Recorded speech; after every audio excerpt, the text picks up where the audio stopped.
ঠিক বুঝতে পারছি না।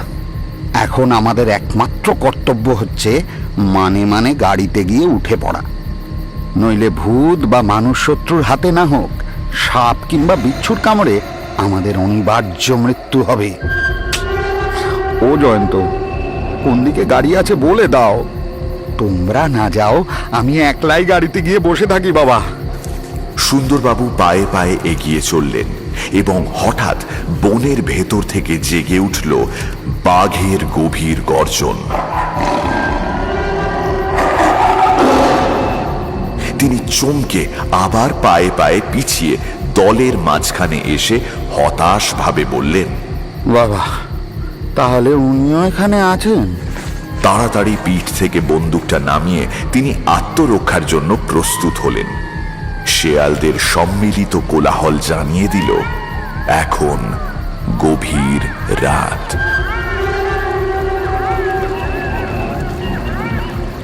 নদীর কলতান শোনাচ্ছে কান্নার মতো। আকাশ একে অন্ধকার, কিন্তু হঠাৎ দেখা গেল আরো পুরু একটা অন্ধকারের ঘোমটা ছড়িয়ে পড়ে আকাশের তারাগুলোকে ঢেকে দিচ্ছে সম্পূর্ণভাবে। মেঘ করেছে, আজও হয়তো ঝড় বৃষ্টি হবে। তাহলে আমাদের দুর্দশার কিছু বাকি আর রইল না এই বেলা। কিন্তু তার মুখের কথা মুখেই রয়ে গেল।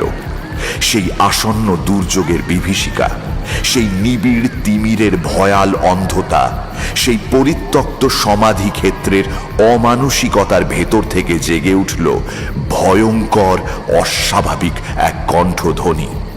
কে যেন আকাশ বাতাসকে কাঁপিয়ে কাদের ডেকে ডেকে তীব্র স্বরে বলছে, ওরে আয় আয় আয় তোরা আয়। অন্ধকারে যারা দেখতে পায় তারা এখন আসুক, অন্ধকারে যারা দেখতে পায় না তাদের কাছে। আকাশের মেঘ তোদের ডাকছে, নিঝুম রাতের আঁধার তোদের ডাকছে, মৃত আত্মার বন্ধু তোদের ডাকছে।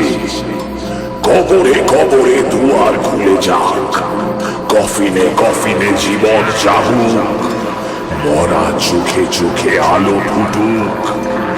বেগম সাহেবা বসে বসে কাঁদছে, বাদীরা অন্ধকারে দেখতে পাচ্ছে না, আলো নিয়ে তোরা সবাই আয় আয় ওরে আয়। হঠাৎ একটা পাগলা হাওয়ার ঝাপট শুরু হয়ে গেল। কড়কড় করে বজ্রের ধমক শোনা গেল। মরমর করে বড় বড় গাছের মাথা মাটির দিকে নুয়ে পড়ল। বাঘ আর ভয়ে গর্জন করছে না। পেঁচা বাদুড় ভয়ে আর ডানা ঝাপটে উড়ছে না। শিয়ালরা ভয়ে আর আগুন চোখ মেলে তাকাচ্ছে না। তারপরেই শুরু হলো খলখল করে আবার সেই অট্টহাসির পর অট্টহাসির স্রোত।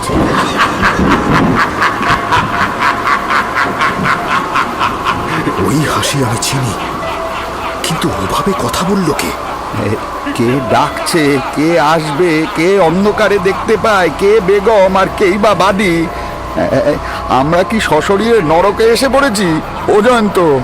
জয়ন্ত যেন আপন মনে অস্ফুট স্বরে বলল, বেগমই বা কে, আর বাদী বা কারা? এ কি পাগলের প্রলাপ? আচ্ছা মানিক, তোমার কি মত? লণ্ঠনগুলো জেলে আমরা কি গোরস্থানে ঢুকে ওই পাগলটাকে আক্রমণ করব? মানিক সজোরে জয়ন্তর কাঁধ চেপে ধরে বলল, চুপ চুপ, ওই দেখো। জয়ন্তর দু চোখে অত্যন্ত বিস্ময়ের ভাব জেগে উঠল। তাদের কাছ থেকে প্রায় 200 গজ তফাতে গোরস্থানের ভেতরে নড়ে নড়ে বেড়াচ্ছে কতগুলো আলো। তাহলে ওই গোরস্থান নির্জন নয়? ওখানে আলো নিয়ে কারা কি করছে? আবার সেই কণ্ঠস্বর, ওরে আয় আয় আয় তোরা আয় রে। রোশনাই কই, খানা কই, বিছানা কই। আলোগুলো এতক্ষণ এলোমেলো ছিল, হঠাৎ এখন সার বেঁধে একদিকে এগিয়ে চলল। সুন্দরবাবু বললেন, ও হচ্ছে আলে আর আলো। না, ও আলো না। যাদের হাতে আলো আছে তাদেরও আবছা আবছা দেখা যাচ্ছে। কিন্তু ভালো করে কিছুই দেখা যাচ্ছে না। কে ওরা? এই গোরস্থানের ভেতর কি ডাকাতদের আড্ডা আছে? অমিয়বাবু, আপনাদের তো 6 জন লোক আক্রমণ করেছিল, তাই না? আগে হ্যাঁ। মানিক, নদীর তীরে আমরাও তো আজ 6 জোড়া পায়ের ছাপ আবিষ্কার করেছিলাম, তাই তো? হ্যাঁ।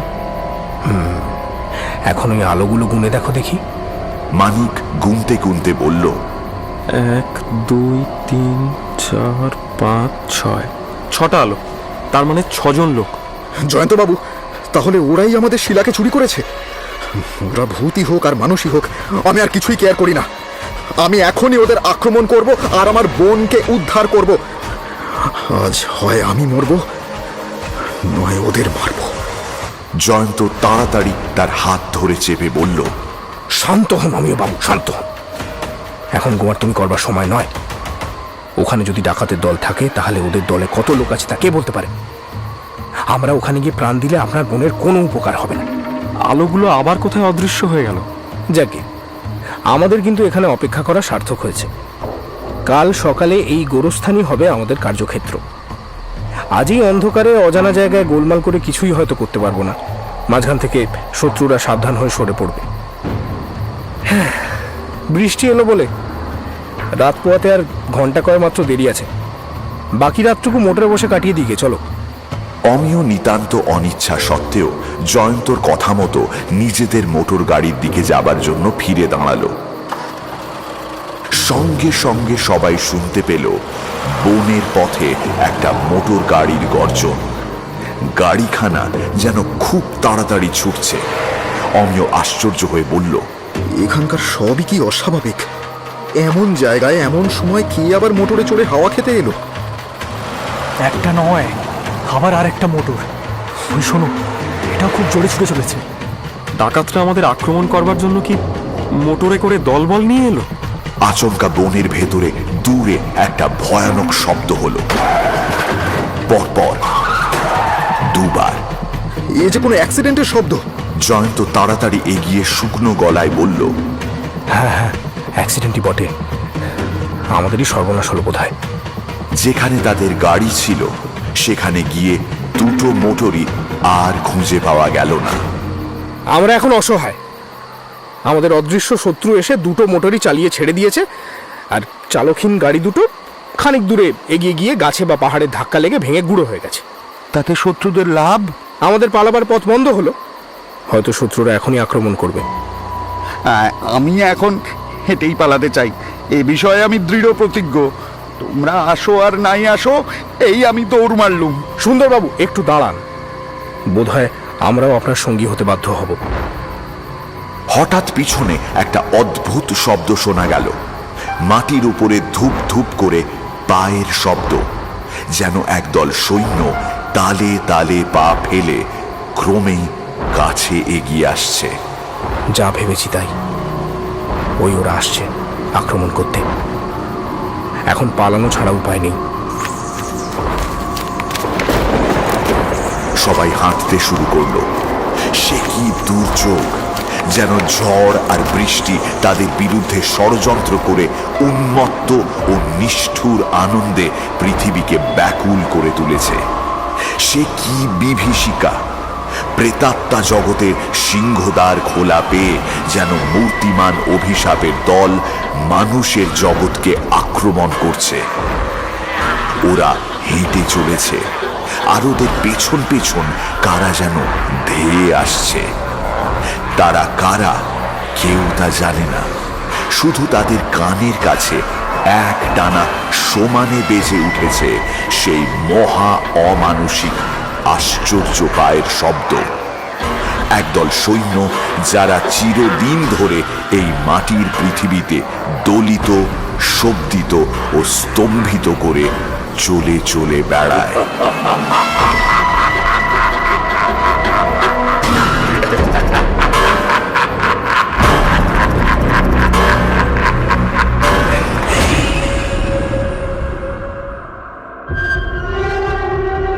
অনেক কষ্টে মাইলের পর মাইল পথ হেঁটে পরদিন তারা যখন লোকালয়ে গিয়ে পৌঁছল তখন বেলা দুপুর। বৃষ্টি তখনও থামেনি। লোকালয়ে পৌঁছে তারা প্রথমেই গেল পুলিশ ফাঁড়িতে। জয়ন্ত আর মানিক ছাড়া বাকি সকলের শরীরের অবস্থা ভয়ানক। তাদের অবস্থা দেখে, কাহিনী শুনে ও পরিচয় পেয়ে দারোগা পীর মোহাম্মদ সাহেব সকলকেই আদর যত্ন করলেন এবং সেদিনকার মতো তাদের সবার ফাঁড়ির ভেতরেই থাকবার ব্যবস্থা করে দিলেন। কালকের রাতের দুঃস্বপ্ন জয়ন্তর মতো লোককেও আজ পর্যন্ত বিস্ময়ে অভিভূত করে রেখেছে। ওরা কারা? এমন একই তালে পা ফেলে ফেলে আসে। ধবধবে সাদা মূর্তির মতো কি যেন দেখা গেছে, কিন্তু সেটা চোখের ভ্রম হতে পারে। মাঝে মাঝে অস্বাভাবিক হাসিও শোনা গিয়েছে। হাসেই বা কে আর আসেই বা কারা? অনেক মাথা ঘামিয়েও জয়ন্ত কিছুই আন্দাজ করতে পারল না। আর একটা জায়গায় তার মনে খটকা লেগে রয়েছে। আলো ফোটার সাথে সাথেই তাদের পেছনের সেই একগুঁয়ে পায়ের শব্দগুলো যেন পিছিয়ে গেছে। তাহলে যারা তাদের আক্রমণ করেছিল তারা কি রাতের রহস্যযাত্রী? সকালকে তারা ভয় করে? জয়ন্ত মনে মনে বলল, একটা বিষয়ে এতটুকু সন্দেহ নেই, ওই গোরস্থানে বা তার আশেপাশেই সমস্ত রহস্যের মূল আছে। ওখানে যাদের আবছা আবছা দেখেছি আর যাদের হাসি ও পায়ের শব্দ শুনেছি তারাই হচ্ছে আসল অপরাধী। নইলে একটা পোড়ো শহরের পরিত্যক্ত গোরস্থানের ধ্বংসাবশেষের মধ্যে সাধু ব্যক্তিরা লুকিয়ে রাত্রিবাস করতে আসে না। নইলে বাইরে থেকে কেউ সেখানে এসেছে জেনে মোটর গাড়ি ভেঙে তারা পালাবার পথ বন্ধ করে দেয় না। নইলে অকারণে কেউ কারুকে আক্রমণ করতে উদ্যত হয় না। আজ সকালে জয়ন্ত যদি ঘটনাস্থলে থাকতে পারত তাহলে কতটা সুবিধেই না হতো। ওখানে নিশ্চয়ই আরো অনেক কিছু আবিষ্কার করা যেতে পারত, কিন্তু আজ আর ওখানে যাবার কোনো উপায় নেই। তাদের দুটো গাড়ি শত্রুর চক্রান্তে ভেঙে গুঁড়িয়ে গেছে, তার উপর এই অশ্রান্ত ধারায় বৃষ্টি। একটা মূল্যবান দিন মিথ্যে নষ্ট হলো। লম্বা ঘরে পাশাপাশি ছখানা খাটিয়ায় জয়ন্ত, মানিক, সুন্দরবাবু, অমিয়, নিশীথ ও পরেশ আশ্রয় নিয়েছে। সন্ধ্যের কিছু আগে তাদের জন্য চা এলো, আর সকলের সঙ্গে সুন্দরবাবুও নিতান্ত চা খাবার লোভেই উঠে বসলেন। তারপর অমিয়কে বললেন, অমিয়বাবু, আমি আপনাকে আগেই বলেছি আর এখনো বলছি, আপনি শিগগির ভালো ওঝা ডাকুন। আপনার বোনকে উদ্ধার করা পুলিশ কি শখের ডিটেকটিভের কাজ নয়। কুমারী শিলাকে ভূতে উড়িয়ে নিয়ে গিয়েছে। আপনি ওঝা ডাকুন, ওঝা। কিন্তু অমিয় মোটেই সুন্দরবাবুর দামি উপদেশ শুনছিল না। সে এতক্ষণ চা খেতে খেতে জানালা দিয়ে রাস্তার দিকে তাকিয়েছিল এবং হঠাৎ এখন চমকে দাঁড়িয়ে উঠল। তারপর চায়ের পেয়ালাটা সশব্দে টেবিলের ওপর রেখেই ঝড়ের মতো বেগে ঘর থেকে বেরিয়ে গেল। তারপর রাস্তা থেকে অমিয়র চিৎকার শোনা গেল, জয়ন্তবাবু, মানিকবাবু, শিগগির আসুন, ধরেছি ধরেছি, শিগগির আসুন। ঘরের ভেতর থেকে সবাই ছুটে বাইরে গিয়ে দেখল একটা দীর্ঘকায় লোক অমিয়কে ধাক্কা মেরে পথের ওপর ফেলে দিয়ে হনহন করে এগিয়ে চলেছে। যেরকম অনায়াসে অমিয়কে সে মাটিতে ফেলে দিল তাতে বেশ বোঝা গেল যে লোকটার শরীরে রীতিমতো ক্ষমতা আছে। কিন্তু অমিয় তবু ভয় পেল না বা তাকে ছেড়ে দিল না। সে মরিয়ার মতো পর মুহূর্তে মাটি থেকে উঠে ছুটে গিয়ে আবার তাকে দু হাতে জড়িয়ে ধরল।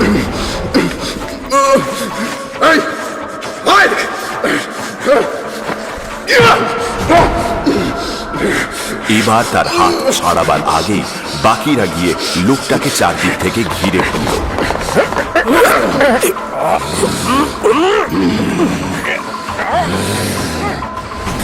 এই সেই লোকটা, যেদিন শিরা চুরি যায় সেদিন একেই আমি ভাঙা মসজিদের ভিতরে দেখেছিলাম।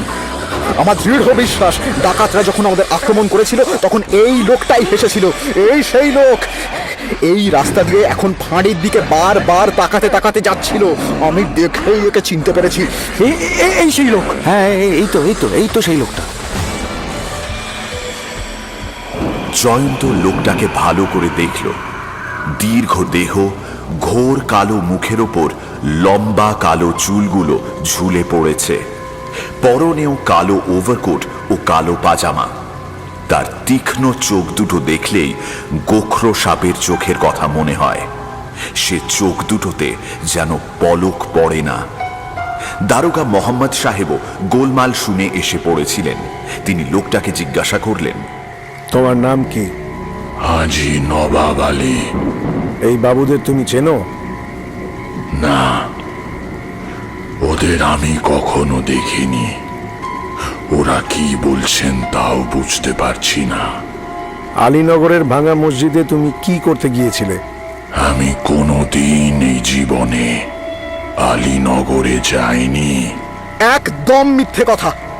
নবাবের সাপের মতো চোখে বিদ্যুৎ খেলে গেল, কিন্তু মুখে সে শান্ত হাসি হেসে বলল, আমি হাজি।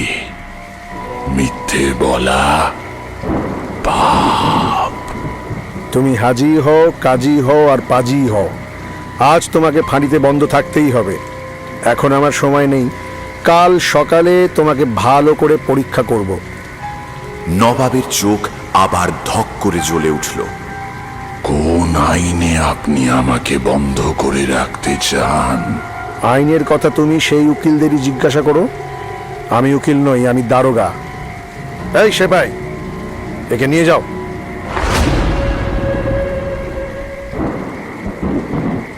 সেদিন গভীর রাতে ঘুমন্ত সুন্দরবাবু হঠাৎ বিছানার ওপর ধড়মড়িয়ে উঠে বসে চেঁচাতে লাগলেন, এই জয়ন্ত, জয়ন্ত, ওরা এসেছে, ওরা এসেছে, ও জয়ন্ত! সেই বিষম চিৎকারে ঘরশুদ্ধ লোকের ঘুম ভেঙে গেল। জয়ন্ত বলল, এত চেঁচাচ্ছেন কেন সুন্দরবাবু? কি হয়েছে? আমার কানের কাছে একটা বিদঘুটে হাসি শুনলুম। বৃষ্টির জন্য ঘরের সমস্ত দরজা জানালা বন্ধ ছিল। অমিয় আলো জেলে বলল, কই, ঘরে তো আর কেউ নেই। মানিক একটা জানালা খুলে দিল। ঘরের ভেতর এসে ঢুকলো হু হু করে জোলো হাওয়া। বৃষ্টিপাতের শব্দে বাইরের অন্ধকার মুখরিত, কিন্তু মানিকের কান আর একটা কিছু শুনল। অন্ধকারের ভেতর দিয়ে সমতলে পা ফেলে কারা যেন চলে যাচ্ছে। সে শব্দ জয়ন্তও শুনতে পেল। তড়াক করে লাফিয়ে উঠে লণ্ঠনটা তুলে নিয়ে সে গম্ভীর স্বরে বলল, এসো মানিক। তারপরেই দরজা খুলে তাড়াতাড়ি বেরিয়ে গেল। সঙ্গে সঙ্গে আর সকলেও তার পেছনে চলল। নবাব যে ঘরে বন্দি ছিল, জয়ন্ত সোজা সেই ঘরের সামনে গিয়ে দাঁড়ালো। কিন্তু এই কি, ঘরের দরজা খোলা, আর ভেতরে নবাব নেই। ফুসমন্ত্র, ফুসমন্ত্র, ফুসমন্ত্রে নবাব উড়ে গেছে। আর যাওয়ার সময় ফুসমন্ত্রেই আমার কানের কাছে মুখ এনে হেসে গেছে। ফুসমন্ত্রে নিকুচি করেছে। এই দেখুন, দরজার তালায় চাবি লাগানো রয়েছে। বাইরে থেকে কেউ তালা খুলে নবাবের পালাবার সুবিধা করে দিয়েছে। সে কে? নিশ্চয়ই মানুষ নয়। যদি কোনো মূর্তিমান অলৌকিক শক্তি এসে দরজা খুলতে চাইতো, তাহলে কুলুপ আপনিই খুলে যেত। এর মধ্যে চাবি ঢুকিয়ে কুলুপ খুলতে হতো না। যখন চাবির দরকার হয়েছে, তখন বুঝতে হবে যে আমাদেরই মতো কোনো রক্ত মাংসের হাত এই দরজার কুলুপ খুলেছে। আরেকটা ব্যাপার বেশ বোঝা যাচ্ছে, অমিয়বাবু ঠিক লোককেই ধরেছেন। এই নবাব আলী যেই হোক, সে নিশ্চয়ই অপরাধীদের একজন। হয়তো সেই দলপতি, নইলে এমন করে পালিয়ে যেত না। কিন্তু আশ্চর্যের বিষয় হচ্ছে, ফাঁড়ির ভেতরে নবাবকে পালাতে সাহায্য করলো কে? দরজার সামনে যে একজন চৌকিদার ছিল, সে কোথায় গেল? জয়ন্ত লণ্ঠনটা মাথার উপরে তুলে এদিকে ওদিকে চেয়ে দেখল। মানিক এগিয়ে যেতে যেতে বলল, উঠোনের উপরে দেওয়ালে ঠেসান দিয়েও কে বসে আছে? সেই চৌকিদার। মানিক তার কাঁধে হাত দিতেই সে এলিয়ে একদিকে হেলে পড়ল। এ তো একেবারে মরে কাঠ হয়ে আছে, কিন্তু এর গায়ে তো কোনো আঘাতের চিহ্ন নেই। জয়ন্ত লণ্ঠন নিয়ে এগিয়ে চৌকিদারের মরা মুখ দেখেই স্তম্ভিত হয়ে গেল। তার ভুরু দুটো কপালের দিকে উঠে গেছে, তার চোখ দুটো বিস্ফারিত হয়ে যেন বাইরে ঠিকরে পড়তে চাইছে এবং তার মুখ হাঁ হয়ে আছে। মৃত মানুষের মুখে এমন ভীষণ ভয়ের চিহ্ন সে এর আগে আর কোনোদিন দেখেনি। সে যেন চোখের সামনে নরক দৃশ্য দেখেই আত্মহারা হয়ে মারা পড়েছে। এই লোকটাকে কেউ খুন করেনি, ও শুধু ভয় পেয়ে মারা পড়েছে। এই চৌকিদার বেচারা চোখের সামনে নিশ্চয়ই কোনো আস্ত জলজ্যান্ত ভূত দেখেছিল। আস্ত বা আধখানা, জ্যান্ত বা মরা, কোনো রকম ভূতই আমি বিশ্বাস করি না। চৌকিদার সত্যিই যদি কোনো ভূত দেখে থাকে তবে বুঝতে হবে যে ভূতের ছদ্মবেশে সে কোনো মানুষকেই দেখেছে। ইতিমধ্যে মোহাম্মদ সাহেব ও থানার অন্যান্য লোকেরাও গোলমাল শুনে বেরিয়ে এসে ব্যাপারটি দেখে হতভম্ব হয়ে দাঁড়িয়ে পড়েছেন। একজন তাড়াতাড়ি গিয়ে লাশের উপর কাপড় চাপা দিল। ইশাক খুব সাহসী চৌকিদার ছিল। শয়তানের সামনে গিয়েও বোধহয় দাঁড়াতে ভয় পেত না। তাকে এমন আশ্চর্য ভয় কারা দেখালো? নবাব ছিল ঘরের ভেতরে বন্ধ, আর দরজার কুলুপের চাবি ছিল ইশাকের পকেটে। তাহলে কারা এসে সেই চাবি নিয়ে দরজা খুলে নবাবকে খালাস করে দিল? আমার মনে হচ্ছে নবাবের একটা দল আছে, কিন্তু তারা এর মধ্যে খবর পেল কেমন করে? আচ্ছা সুন্দরবাবু, আপনি তো কলকাতা পুলিশের পুরনো আর পাকা লোক, আজকের রহস্য কিছু বুঝতে পারছেন কি? এর মধ্যে আর না বোঝবার কি আছে? আমি তো গোড়া থেকে বলছি, এসব ভৌতিক ব্যাপার। আচ্ছা, এইমাত্র এখানেও তো আমরা তালে তালে পা ফেলে কাদের চলে যেতে শুনেছি। কে তারা? জয়ন্ত এতক্ষণ এই কথাটা ভুলে গিয়েছিল। সেও উত্তেজিত স্বরে বলে উঠল, মানিক, মানিক, শিগগির আমাদের বন্দুকগুলো আনা। ওরাই হচ্ছে নবাবের দল। মোহাম্মদ সাহেব, আর 1 মিনিটও দেরি নয়, চলুন আমরা ওদের ধাওয়া করি। এখনো বেশি দূর পালাতে পারেনি। মোহাম্মদ রাজি হয়ে গেলেন। তখনই সশস্ত্র হয়ে সবাই থানা থেকে বেরিয়ে পড়ল। আচ্ছা জয়ন্তবাবু, ওদের দলে কত লোক আছে? জানি না, হয়তো 6-7 জন, হয়তো আরো বেশি। সবাই একটা তেমাথার ওপর এসে দাঁড়িয়ে পড়ল। তখনও সেই অশ্রান্ত বৃষ্টি হয়েই চলেছে, আর থেকে থেকে কেঁদে কেঁদে উঠছে ঝোড়ো বাতাস। বৃষ্টির সঙ্গে সঙ্গে কালো মেঘ জমে যেন ঘন অন্ধকার তৈরি করেছে। এই বাড়ি তো মুশকিল, 3 দিকে রাস্তা গেছে, কিন্তু সেই বদমাইশটা গেছে কোন দিকে? এক কাজ করা যাক, মোহাম্মদ সাহেব আর সুন্দরবাবু যান সামনের দিকে, অমি ও নিশীথবাবু যান বাঁ দিকে, আমি আর মানিক যাই ডান দিকে। সব দলেই কয়েকজন করে চৌকিদার থাকুক। বেশ, তাই হোক। যে দল প্রথমে শত্রুর দেখা পাবে তখনই যেন 3 বার বন্দুক ছোড়ে, তাহলেই অন্য 2 দল তাদের সাহায্য করতে যেতে পারবে। ডান দিকের পথ হচ্ছে আলীনগরে যাবার পথ। জয়ন্তর ধারণা নবাব সদল বলে এই পথই ধরেছে। জয়ন্ত ও মানিকের সঙ্গে রইল 6 জন চৌকিদার। জলমাখা অন্ধকারের গায়ে বারবার ধাক্কা খেতে খেতে 2টো লণ্ঠনের আলো এগিয়ে চলেছে এবং তারই পেছনে চলেছে জয়ন্ত, মানিক ও চৌকিদাররা। বৃষ্টি, বাতাস ও পাতার শব্দ ছাড়া কোথাও আর কোনো শব্দই শোনা যাচ্ছে না। লোকালয় পেছনে ফেলে এবার ওরা একটা বন পেরিয়ে মাঠের ওপরে এসে পড়ল।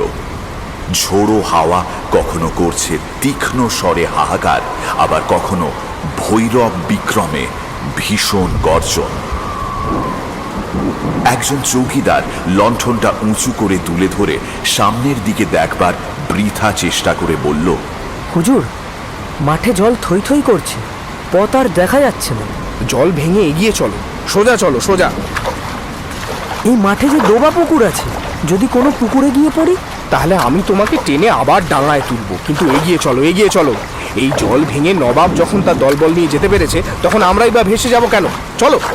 এমন সময় দেখা গেল সেই জলমগ্ন প্রান্তরের মাঝখানে নিবিড় অন্ধকারের গলায় ঝুলছে যেন একসার আলোর মালা।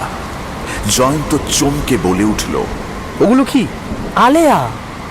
1 2 3 4 5 6 মানিক, মানিক, আবার সেই ভয়ঙ্কর 6। তাহলে ওরাই হচ্ছে নবাবের সাঙ্গপাঙ্গ। আধারে গা ঢেকে তো বেশ পালিয়ে যাচ্ছিল, তাহলে মরতে আলো জেলে আবার আমাদের দৃষ্টি আকর্ষণ করলো কেন? আর একটা কথা ভেবে দেখো মানিক, আমাদের লণ্ঠন দুটো সমানে জ্বলছে। এই আলো ওরা দেখেছে আর নিশ্চয়ই বুঝেছে যে আমরা ওদের ধরবার জন্যই ছুটে এসেছি। সেটা বুঝেও ওরা আমাদের চোখের সামনেই আলো জ্বালতে ভয় পায়নি। তাহলে কি হঠাৎ ওদের আরো অনেক নতুন লোক এসেছে? ওরা কি ভাবছে যে আমাদের আর ভয় করবার দরকার নেই? ওরা কি ভাবছে তা কে জানে। এসো, আগে আমরা 3 বার বন্দুক ছুড়ে সবাইকে জানিয়ে দিই যে শত্রুদের দেখা পাওয়া গেছে। জয়ন্ত ও মানিক 3 বার বন্দুক ছুঁড়ল। বাকিরা তাদের সংকেত শুনেই সাড়া দিল এবং শীঘ্রই তারা তাদের কাছে এসে হাজির হবে। আমরা কোথায় আছি আলো জেলে রেখে শত্রুদের সেটা আর দেখিয়ে দেওয়ার দরকার নেই। লণ্ঠন দুটো নিভিয়ে ফেলো। কিন্তু ইতিমধ্যেই মানিক উত্তেজিত স্বরে বলে উঠল, জয়, জয়! ওদের আলোগুলো যে আমাদের দিকে এগিয়ে আসছে। সত্যি তাই। 6টা আলো দুলতে দুলতে জয়ন্তদের দিকেই এগিয়ে আসছে। আলো নেভাও, আলো নেভাও, ওরা আমাদের আক্রমণ করতে আসছে। চৌকিদাররা চটপট আলো নিভিয়ে ফেলল। ওদিককার আলোগুলো আস্তে আস্তে থেমে পড়ল। এসো আমরা জলে নেমে খানিকটা এগিয়ে থাকি। আমাদের দলবল এসে পড়লেই আমরা ওদের আক্রমণ করব। বন্দুক তৈরি রাখো। ওরা কাছে আসবার বা পালাবার চেষ্টা করলেই যথাসময় আমাদের আত্মরক্ষা বা আক্রমণ করতে হবে। জয়ন্ত ও মানিকের সঙ্গে চৌকিদাররাও অত্যন্ত অনিচ্ছা সত্ত্বেও জলের ভেতরে নামল। জল কোথাও প্রায় কোমর পর্যন্ত, কোথাও তার চেয়ে কম। এদিকে সেই অস্বাভাবিক বৃষ্টি হয়েই চলেছে, আর তার মধ্যে ঝড়ের উন্মত্ততা রীতিমতো তরঙ্গের পর তরঙ্গ সৃষ্টি করছে। তার মধ্যেই ওরা এগিয়ে চলেছে। 6টা আলো বেশ খানিকটা কাছে এসে পড়েছে। সেগুলো এদিক ওদিক নড়ছে বটে, কিন্তু অন্য কোনো দিকে আর এগোচ্ছে না। নবাব বোধহয় বুঝতে পেরেছে আমরা তাদের সঙ্গে দেখা করতে যাচ্ছি। সে হয়তো দলবল নিয়ে আমাদের সঙ্গে যুদ্ধ করবার জন্যই প্রস্তুত হয়ে আছে। মানিক নিজের বন্দুকটা আরো জোরে চেপে ধরল। আরো কিছু দূর এগিয়ে জয়ন্ত বলল, নবাব খুব চালাক লোক বটে। দেখেছ মানিক, আলোগুলো এখনো আমাদের কত উপরে নড়াচড়া করছে। এই মাঠের কোনো একটা উঁচু জায়গা নিশ্চয়ই দ্বীপের মতো জলের উপরে জেগে আছে। নবাব তার দল নিয়ে তার উপরে উঠে আমাদের জন্য অপেক্ষা করছে। যুদ্ধ বাঁধলে আমাদেরই বিপদ। এমন সময় 2-3 বার বন্দুকের শব্দ হলো। সবাই ফিরে দেখল পেছনে যেদিক থেকে তারা এসেছে সেদিকে অনেক দূরে 4টে আলো দেখা যাচ্ছে। জয়ন্ত ও মানিক আবার 3 বার বন্দুক ছুঁড়ে নিজেদের অস্তিত্বের কথা জানিয়ে দিল। কারণ এই নতুন আলোগুলোর সঙ্গে আসছে যে তাদেরই বন্ধুরা, সে বিষয়ে কোনোই সন্দেহ নেই। কিন্তু শত্রুদের আলোগুলো তখনও নেভেনি। নবাব কি বুঝেছে কে জানে। এত লোক দেখেও ভয় পেল না। বানের জলে তার পালাবার পথ বন্ধ হয়ে গিয়েছে। তাই কি মরিয়া হয়ে আমাদের সঙ্গে লড়াই করবে? এদিকে মানিক চোখের সামনে যেন স্পষ্ট দেখতে পেল কতকগুলো ভৌতিক মূর্তি দীর্ঘ হাত বাড়িয়ে তাদের সকলকে এগিয়ে আসবার জন্য আগ্রহে আহ্বান করছে। ঘুটঘুটে কালোর কোলে মিটমিটে আলোর মালা। জলের ভেতরে নিশ্চয়ই একটা উঁচু জমি আছে, অন্ধকারে দেখা যাচ্ছে না। কিন্তু সেই জমির ওপরেই গাছপালার ভেতর থেকে যে ওই আলোগুলো দেখা যাচ্ছে, সেটা এখন স্পষ্ট বুঝতে পারছি। জয়ন্ত, হয় ওরা পাগল নয় মরিয়া। আমার মতে আমাদের দল যখন সাড়া দিয়েছে তখন তাদের জন্য আরো কিছুক্ষণ অপেক্ষা করা উচিত। তারপর সবাই মিলে একসঙ্গে আক্রমণ করব। তুমি ঠিকই বলেছ। আমাদের পুরো দলে থাকবে 500টা বন্দুক নিয়ে 25 জন লোক। তারপর দেখি এরা কি করে। জয়ন্ত, মানিক আর চৌকিদাররা অপেক্ষা করতে লাগলো। এদিকে এতক্ষণ পরে বৃষ্টি ও ঝড়ের রুদ্র গতি যেন শান্ত ও ক্ষান্ত হবার চেষ্টা করছে। একটু পরেই সদল বলে মোহাম্মদ, সুন্দরবাবু, অমিয়, নিশীথ ও পরেশ এসে তাদের সঙ্গে যোগ দিল। মোহাম্মদ বললেন, জয়ন্তবাবু, ওগুলো নিশ্চয়ই শত্রুদের আলো, কিন্তু নবাবের আস্পর্ধা তো কম নয়। সে আলো জেলে বসে আছে যেন আমাদের কোনো